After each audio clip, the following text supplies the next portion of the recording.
Prenons nos Bibles et regardons de nouveau dans l'Épître aux Hébreux, le chapitre 13. Aujourd'hui, mon texte est à partir du verset 7 jusqu'au verset 17. Et j'ai intitulé ce message simplement à la suite du Christ. Ceux qui sont enfants de Dieu, Dieu leur donne cette soif de connaître Christ, et plus nous croissions dans la grâce de Dieu, plus nous désirons le connaître davantage. Alors l'exhortation que nous avons ici dans ce texte concerne la poursuite de Christ avant tout. Et ça commence ici, je vais lire ces versets à partir du verset 7. Souvenez-vous de vos conducteurs qui vous ont annoncé la parole de Dieu. Et là, quand je lis la parole de Dieu, je vois le P en majuscule, parce que la parole de Dieu n'est autre que Jésus-Christ lui-même. Ce qui est prédicateur fidèle, il annonce la parole de Dieu, c'est-à-dire Christ, à ses auditeurs. Donc ici, l'écrivain aux Hébreux dit de se souvenir de leurs conducteurs, les responsables de l'Église qui vous ont annoncé la parole de Dieu, et considérer quelle a été la fin de leur vie et imiter leur foi. Jésus-Christ, et voilà ce qui est la fin de leur vie, ou bien le but. Quand c'est écrit la fin de leur vie, le but de leur vie n'est autre que, verset 8, Jésus-Christ est le même, qui est le même hier, aujourd'hui et éternellement. Ne vous laissez pas entraîner par des doctrines diverses et étrangères. Donc voilà l'exhortation d'avoir toujours les regards sur Christ, car il est bon que le cœur soit affermi par la grâce. Ce n'est pas simplement une information que nous avons au sujet du Seigneur Jésus-Christ, mais que le cœur soit affermi par la grâce. Ça, c'est l'œuvre de l'Esprit qui régénère d'abord le cœur et puis fortifie le cœur face à tout. Et non par des aliments qui n'ont servi de rien à ceux qui s'y sont attachés. Quand ça parle des aliments, ça parle en contraste avec la grâce de Dieu, ceux qui se sont approchés de ces assemblées pour prêcher le légalisme, pour encore faire revenir en arrière les auditeurs et les soumettant de nouveau sous la loi, dont les aliments concernant la loi sont prêchés. Mais nous avons un autel dont ceux qui font le service au tabernacle n'ont pas le pouvoir de manger. Cela démontre déjà qu'au moment où l'écrivain aux Hébreux écrivait cet épître, qu'il y avait ceux qui continuaient à servir dans le temple. Le temple n'avait pas encore été détruit à ce moment-là. Cela s'est passé dans l'année 70. Mais ils continuaient à offrir des sacrifices comme si rien n'était. Même si le voile était déchiré le jour où Christ est mort sur la croix, eux, ils sont partis réparer ce voile et continuer le service comme autrefois, ignorant que Christ est venu pour tout accomplir, et il a tout accompli. Donc cet autel dont il mentionne ici dans le verset 10, quand il dit « Nous avons un autel », là il s'agit de Christ. dont ceux qui font le service au tabernacle n'ont pas le pouvoir de manger. Voilà la distinction entre ceux qui veulent toujours se soumettre à la loi, comme si la loi peut leur donner l'accès auprès de Dieu. Et donc, ils n'ont pas le droit de manger à cet autel, c'est-à-dire Christ. On ne peut pas avoir les deux. Soit que c'est Christ qui est notre autel devant qui nous venons, ou bien c'est la loi. Et il dit, les corps des animaux dont le sang est porté dans le sanctuaire par le souverain sacrificateur pour les péchés sont brûlés hors du camp. C'est pour cela que Jésus aussi, afin de sanctifier le peuple par son propre sang, a souffert hors de la porte. Sortons donc pour aller à lui, hors du camp, en portant son opprobre, car nous n'avons point ici-bas de cité permanente, mais nous cherchons celle qui est à venir. Par lui, offrons sans cesse à Dieu un sacrifice de louange, c'est-à-dire le fruit de lèvres qui confesse son nom. Et n'oubliez pas, voilà la manière que ces exhortations sont données. Ce n'est pas un avis qu'il est en train de donner, mais c'est un ordre, un commandement. N'oubliez pas la bienfaisance et la libéralité, car c'est à de tels sacrifices que Dieu prend plaisir. Obéissez à vos conducteurs et ayez pour eux de la déférence, car ils veillent sur vos âmes comme devant en rendre compte. Qu'il en soit ainsi, afin qu'ils le fassent avec joie et non en gémissant, ce qui ne vous serait d'aucun avantage. Alors voilà le texte que nous avons à étudier ensemble aujourd'hui par la grâce de Dieu. Donc encore le titre « À la suite du Christ ».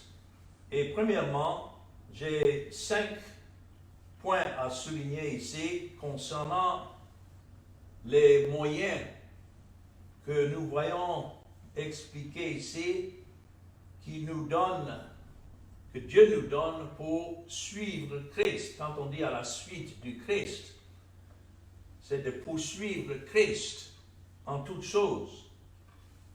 En fait, la vie à la suite du Christ est une entreprise risquée. Lorsque le Seigneur a pu se révéler en nous, dans nos cœurs, peut-être qu'on a imaginé qu'à partir de là, nos vies seraient en paix. Mais la réalité, c'est que le fait d'être attaché à Christ, il y a des dangers, des menaces, le fait d'être à Christ. Et surtout, on peut parler même de nos cœurs. Plus l'Esprit de Christ est en nous, plus nous sommes reconnaissants de l'état de notre cœur et de péché. Et il y a, comme Paul le décrit, cette lutte entre la chair et l'esprit qui est en nous. Donc, ceux qui sont enfants de Dieu régénérés par l'Esprit de Dieu reconnaissent que d'être attachés à Christ vient avec des risques. Non seulement les influences de notre chair dépravée, où cette chair va vouloir nous noyer, si vous voulez, que de continuer à suivre Christ. Il y a aussi les tentations du diable il y a aussi l'opposition du monde, et non pas seulement du monde séculaire dans ce sens, mais nous savons le monde religieux qui s'oppose, exactement comme l'auteur ici écrit ces mots à des croyants du premier siècle qui étaient pourchassés par les hommes religieux, les juifs, les judaïques, et l'esprit d'Antéchrist était en eux. Donc, il y a ce danger d'abandonner cette voie dans laquelle Christ nous a placés, si ce n'est Christ lui-même qui nous garde et qui nous protège. Mais comment est-ce que Dieu garde et protège? Nous lisons dans la Bible concernant la persévérance dans la foi, mais je préfère comprendre ça dans le sens de la préservation dans la foi. Car en nous-mêmes, on n'a aucune persévérance, mais en Christ, nous sommes gardés, nous sommes sauvés. C'est lui qui nous préserve. Et voilà les moyens ici, il y en a 5, je vais souligner, que Dieu utilise pour préserver ceux qu'il a élus et pour qui le Seigneur Jésus-Christ est mort. Et le premier moyen que nous voyons, c'est dans le verset 7. C'est par le moyen, ici il appelle des conducteurs, qui nous annoncent la parole de Dieu. Je crois le premier sens de ce verset 7 concerne les apôtres qui étaient encore en vie à cette époque, lorsque l'auteur écrivait cet épître aux Hébreux. Et leur but en tant qu'apôtres n'était pas d'attirer l'attention sur eux-mêmes, disant, ah, voilà, nous sommes les apôtres du Seigneur Jésus-Christ, donc il faut nous suivre. Non, mais comme c'est écrit ici, nous devons nous souvenir de ces conducteurs qui ont annoncé la parole de Dieu. À ce moment-là, Christ est déjà remonté au ciel. Mais Christ lui-même a dit qu'il ne laisserait pas ses disciples ou bien son Église orphelins, mais qu'il a envoyé un autre avocat, qui est l'Esprit, qui devait venir et habiter en eux pour continuer à préserver cette œuvre que Christ a accomplie à leur égard à la croix. Et quand il dit ici, considérer quelle a été la fin de leur vie, cela ne veut pas nécessairement dire que tous ces apôtres étaient déjà morts, mais quand c'est écrit quelle était la fin de leur vie, quel était l'objectif de leur vie, pourquoi est-ce que Christ les a suscités en tant qu'apôtres? C'était de pouvoir annoncer, continuer l'œuvre de Christ en annonçant Christ comme la parole de Dieu qui est venue dans ce monde, est devenue chair, afin qu'il puisse offrir sa vie, parce que Dieu n'a pas de sang, Dieu ne peut pas mourir, mais Christ est venu en chair, Dieu dans la chair, la parole dans la chair, comme Jean l'indique dans son premier chapitre, afin de s'offrir pour les péchés de ce peuple que le Père lui a donné. Donc, ces apôtres, ces conducteurs qui sont mentionnés ici, ça, c'était leur but. Ils n'avaient pas d'autre but. Je sais qu'aujourd'hui, les gens veulent se nommer apôtres pour aller ici et là et prêcher les miracles, la guérison, etc. Ceux-là ne servent pas Christ, parce que s'ils étaient véritablement de Christ, ils allaient annoncer le Christ comme la parole de Dieu, le sacrifice pour les péchés devant Dieu. Et grâce à son œuvre, les pécheurs justifiés par son sang versé. Et notons aussi dans le verset 7, c'est écrit « imiter leur foi ». Ça ne dit pas de les imiter, parce qu'ils étaient des hommes pécheurs comme nous, mais imiter leur foi. Là encore, comme nous avons déjà vu, la foi qui est mentionnée ici dans les Écritures, il s'agit de Christ. Imitez dans vos conduites ce qui était leur but, leur fin, la fin de leur vie, qui n'est autre que Jésus-Christ, dans le verset 8, qui est le même hier, aujourd'hui et éternellement. Ici, dans notre traduction, ici, dans notre texte, ça met un point à la fin du verset 7. Mais dans le texte original, en grec, il n'y avait pas de ponctuation. Et je crois qu'ici, au lieu de mettre un point là, on continue à lire, imiter leur foi, qui n'est autre que Jésus-Christ, le même hier, aujourd'hui et éternellement. Donc voilà le Christ, que ceux qui sont suscités par Christ, d'aller prêcher sa parole, prêcher Christ, ils n'ont qu'un seul message. Donc, c'est ceux-là que Dieu a suscités pour notre bien, nous qui sommes ses enfants, nous qui sommes les rachetés de Dieu par Christ. Nous sommes à la suite du Christ en suivant les enseignements des apôtres et leur doctrine. Et la doctrine signifie au singulier, exactement comme ici, imiter leur foi. Vous pouvez ajouter là aussi leur doctrine. Nous n'avons qu'une seule doctrine, nous n'avons qu'une seule foi si nous sommes enfants de Dieu. Et ce n'est pas fondé sur des opinions que nous aurons imaginées, mais c'est fondé sur cette doctrine des apôtres au départ et maintenant préservée dans les Écritures pour nous.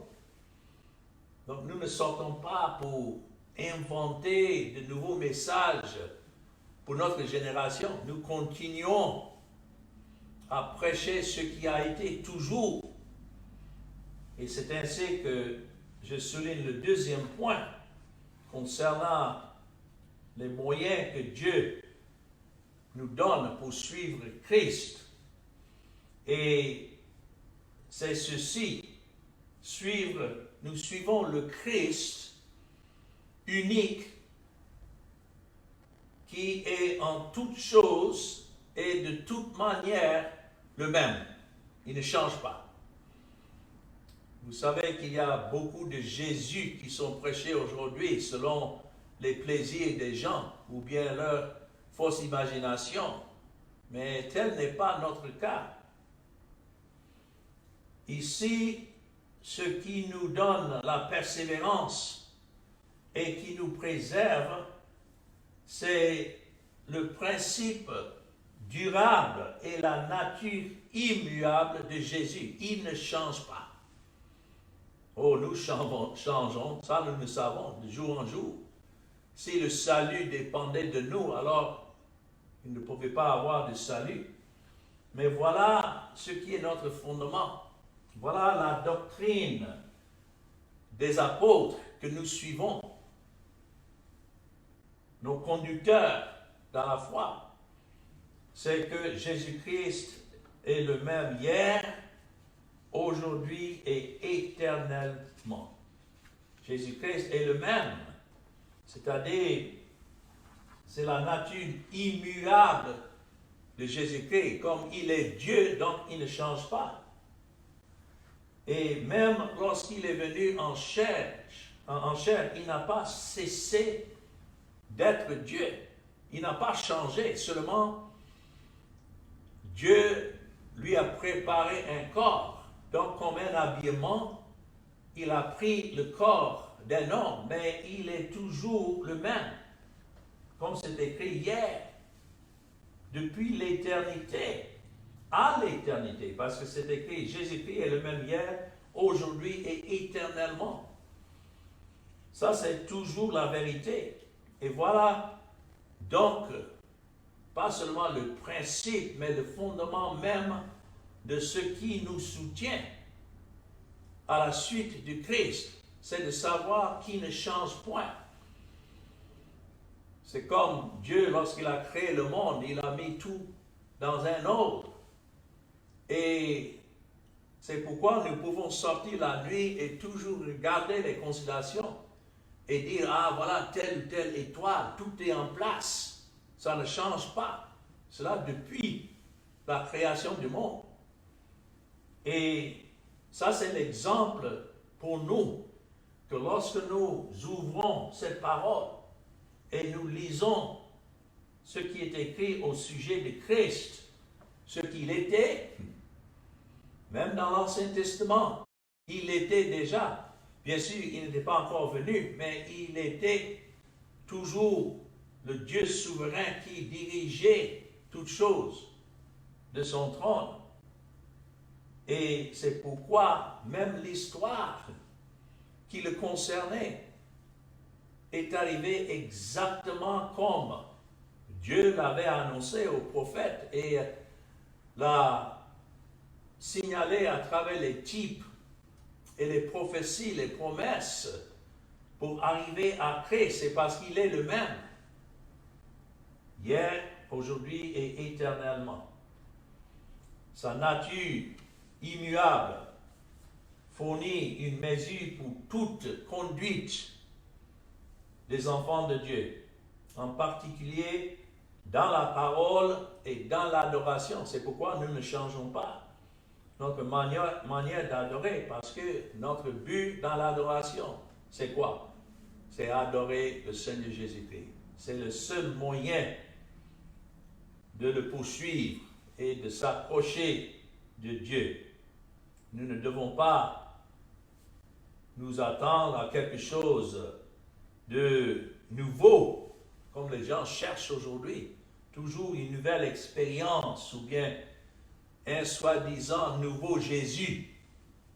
Non, Jésus est tel et sa nature est telle qu'elle est révélée dans la Bible, et c'est la même nature de Jésus qui doit être vue dans l'Église aujourd'hui. Si notre vue du Seigneur Jésus-Christ ne correspond pas avec le Christ de la Bible, donc c'est un faux Jésus. Et je dois dire qu'il y a beaucoup de dénominations, congrégations qui prononcent le nom de Jésus, mais ce n'est pas le Christ qui est le même hier, aujourd'hui et éternellement. Donc voilà le fondement de notre poursuite du Seigneur Jésus-Christ. C'est fondé sur la nature immuable du Seigneur Jésus-Christ.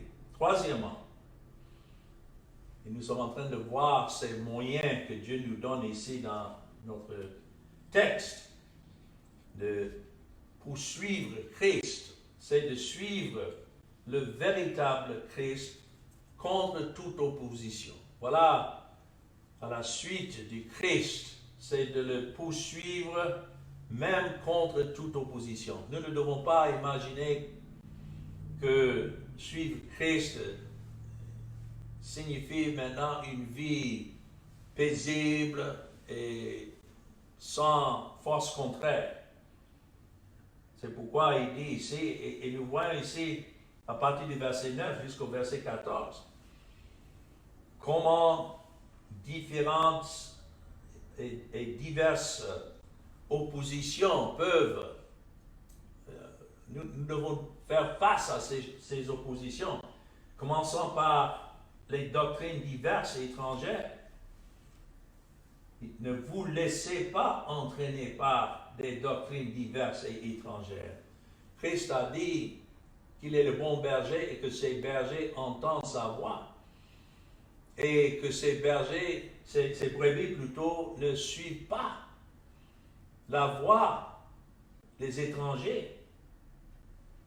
Quelle est la voix des étrangers? C'est la voix des prédicateurs qui viennent prêcher de nouvelles doctrines, ou ici, comme c'est écrit, des doctrines diverses et étrangères. Chaque fois dans la Bible où vous voyez le mot doctrine au pluriel, cela signifie que c'est une fausse doctrine. Parce que chaque fois que la Bible parle de la véritable doctrine, c'est toujours au singulier. Donc, ne vous laissez pas entraîner par des doctrines diverses et étrangères. Et plus le temps passe, plus nous constatons de nouveaux enseignements qui viennent et devant lesquels nous devons faire face et qui seront toujours une attaque contre cette doctrine fixée déjà dans les Écritures concernant Christ. Mais cela provient d'un cœur qui est déjà affermi par la grâce, comme nous avons lu tout à l'heure. La seule manière pour le cœur d'être affermi par la grâce, c'est pour que le Saint-Esprit prenne ce qui est révélé au sujet de Christ ici dans les Écritures et qu'il affermit cette grâce. Là encore, quand nous voyons le mot grâce dans le verset 9, on peut substituer le nom de Christ parce que c'est en Christ qui est toute la grâce de Dieu. Donc, lisons le passage de cette manière, comme nous avons fait avec la parole de Dieu dans le verset 7. Ça, c'est Christ. Avoir le cœur affermi par Christ. Voilà le sens ici.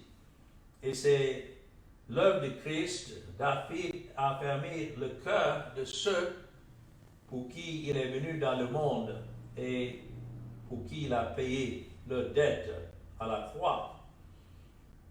Ici, ce n'est pas une question de suivre, comme beaucoup veulent nous faire comprendre, une liste de règles.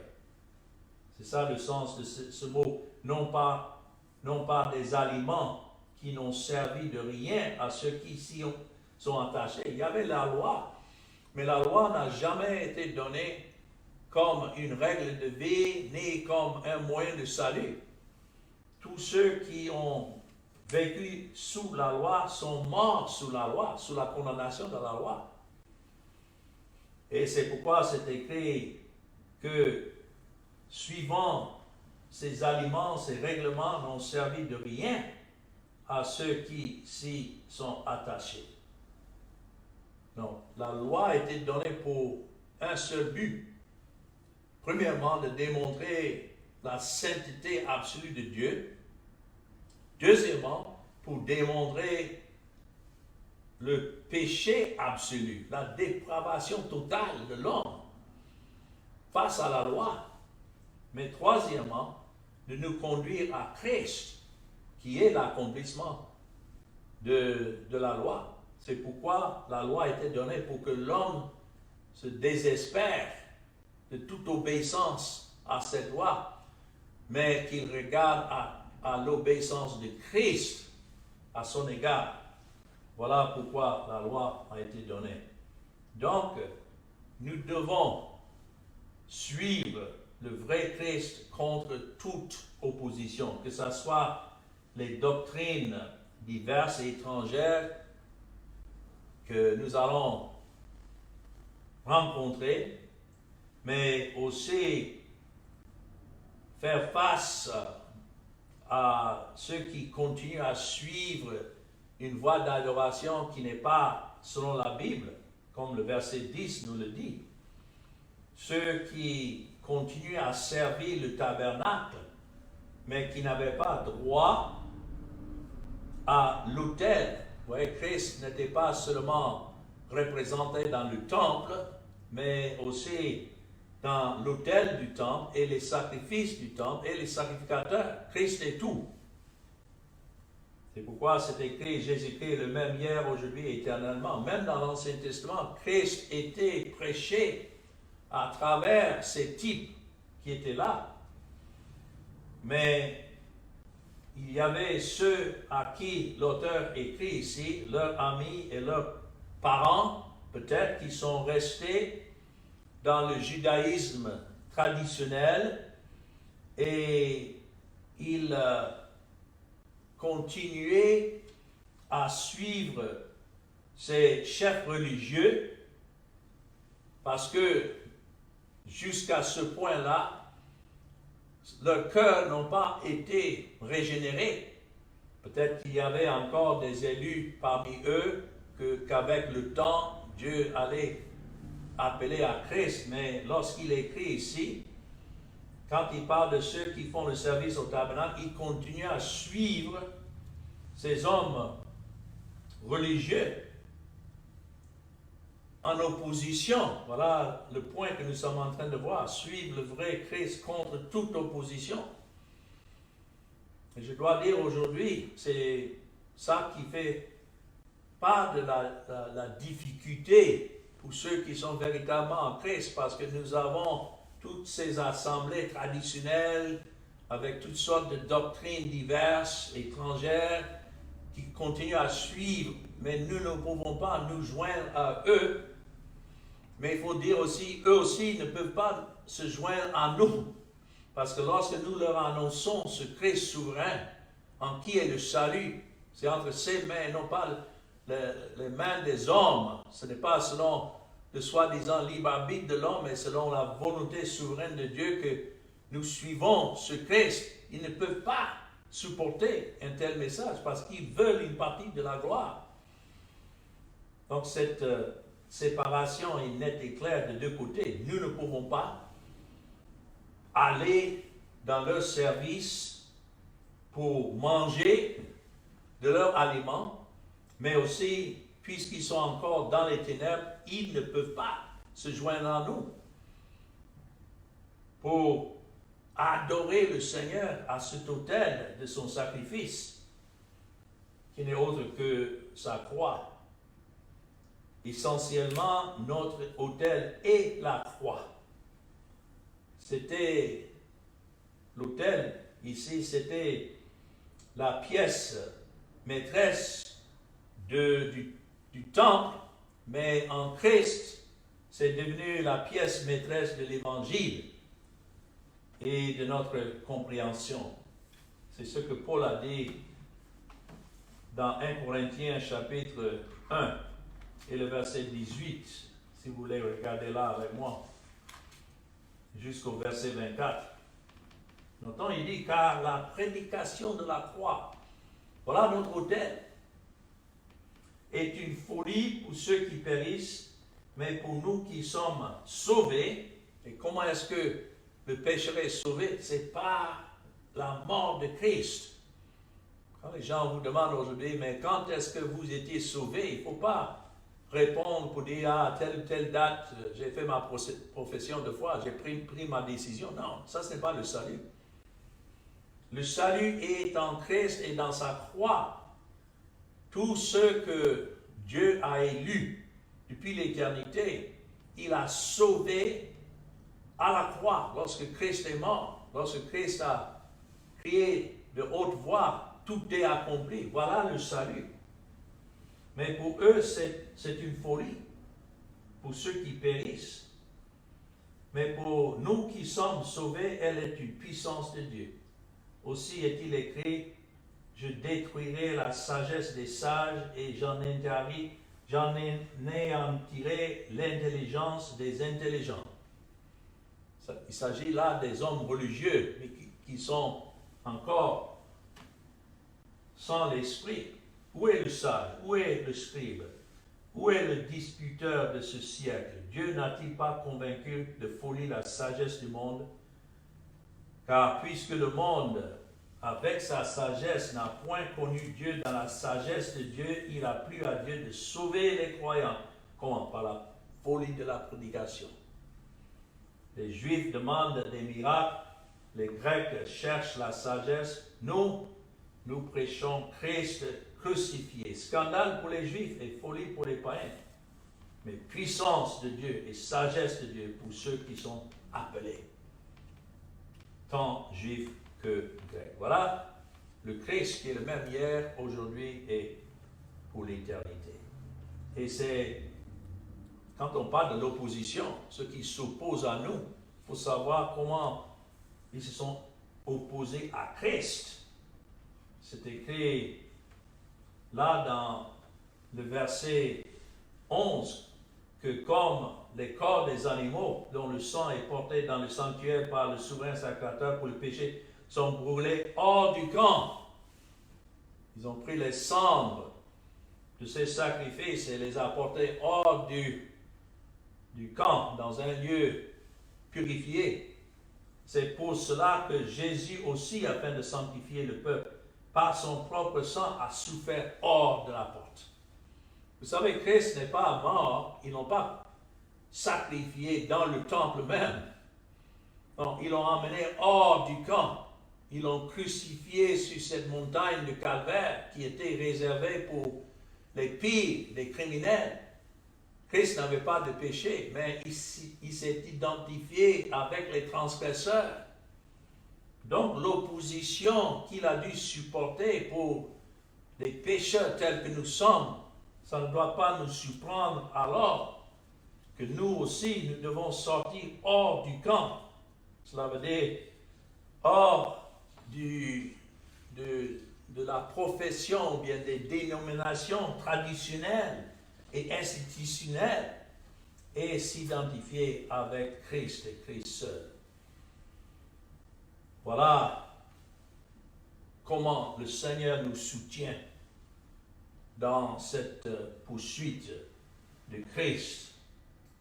Et c'est face à toutes sortes d'opprobres, exactement comme Christ. Mais ça ne doit pas nous surprendre, parce que, verset 14, nous n'avons point ici-bas de cité permanente.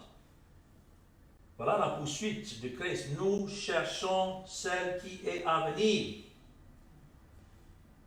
Donc, voilà comment Dieu a ordonné à ce que nous nous identifions avec son Fils, le Seigneur Jésus-Christ. 2 points à toucher encore concernant la suite du Christ. Et le 4e, c'est que nous devons le suivre comme notre seul sacrifice. Nous n'en avons pas autre. Comme c'est écrit ici dans les versets 15 et 16. Par lui, offrons sans cesse à Dieu un sacrifice de quoi? De louange. Ce n'est pas qu'il a besoin de quoi que ce soit de nos mains. Mais si véritablement il a fait cette œuvre de grâce, si effectivement notre cœur est affermi par Christ, donc le résultat sera toujours des louanges à Dieu par Jésus-Christ, c'est-à-dire sur la base de la justice de Dieu accomplie, sa justice accomplie pour les pécheurs. Voilà la louange qui plaît à Dieu. Et ce qui plaît à Dieu par son esprit plaît à ses enfants. Dieu est satisfait avec l'offrande de son Fils et nous sommes satisfaits. Donc nous offrons ces louanges comme sacrifice à Dieu. Nous ne nous donnons jamais la gloire, mais toute la gloire revient à Christ. Et c'est cette même grâce qui nous rend bienfaisants dans le verset 16. N'oubliez pas la bienfaisance et la libéralité, car c'est à de tels sacrifices que Dieu prend plaisir. Nous n'avons aucune raison de s'opposer d'une manière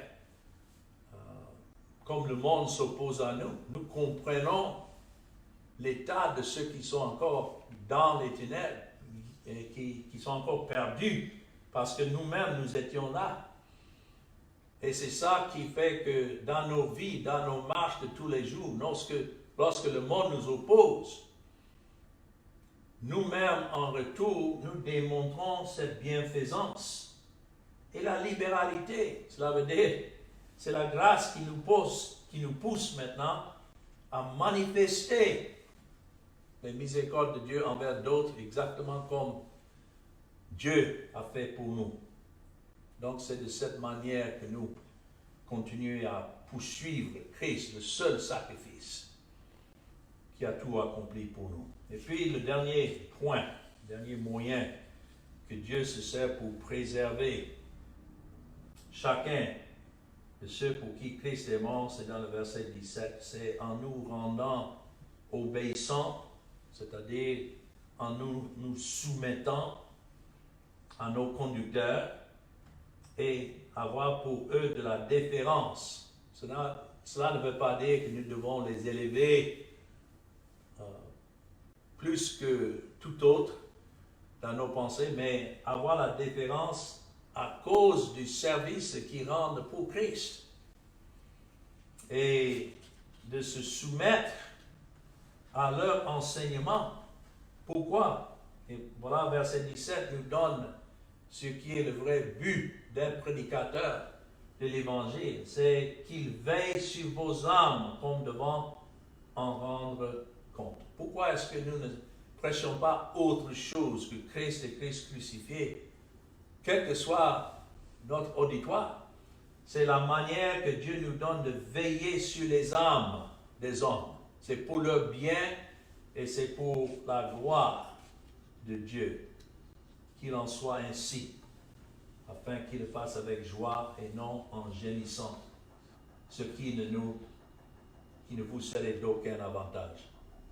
Alors, voilà les moyens que Dieu donne de nous garder, de nous préserver dans cette suite du Christ.